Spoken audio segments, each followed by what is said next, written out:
Covid हा किती विध्वंसक असेल तो आपल्याला दिसेल. त्यामुळे मी पूर्ण भारतातील नीट परीक्षा देणाऱ्यांना आणि नीट परीक्षातील पालकांना पुन्हा एकदा सांगतो, आव्हान करतो की फक्त अभिजित सर किंवा तुम्ही पूर्ण सगळे तरुण वर्ग हा विषय नाहीये, हा आपल्या मुलाचा विषय आहे, आपल्या मुलाच्या भविष्याचा विषय आहे.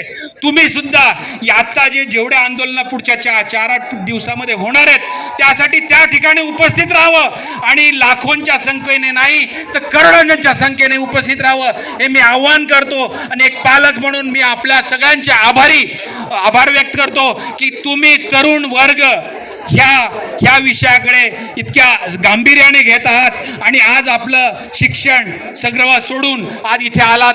त्याबद्दल सर्व भारतातील पालकवर्गाकडून मी आपले आभार व्यक्त करतो. धन्यवाद. यानंतर मनीषा वाघमारे या आपलं मनोगत व्यक्त करतील. कृपया कॅमेऱ्याच्या पाठीमागे अनेकांना हे व्यवस्थित पाहायचे परंतु दिसत नसल्यामुळं गोंधळाची परिस्थिती होते. कॅमेऱ्याच्या लगत आणि कॅमेऱ्याच्या पाठीमागे जे उभे ते कृपया खाली बसतील. मनीषा या ठिकाणी बोल. हे होऊन जाऊ दे. बसल्याशिवाय पुढचा कार्यक्रम होणार नाही. तुम्ही खाली बसून घ्या. या साईडचे काय होते पाठीमाग तुम्ही बघा किती जण थांबलेत. तुम्ही खाली बसून घेतल्याशिवाय होणार नाही.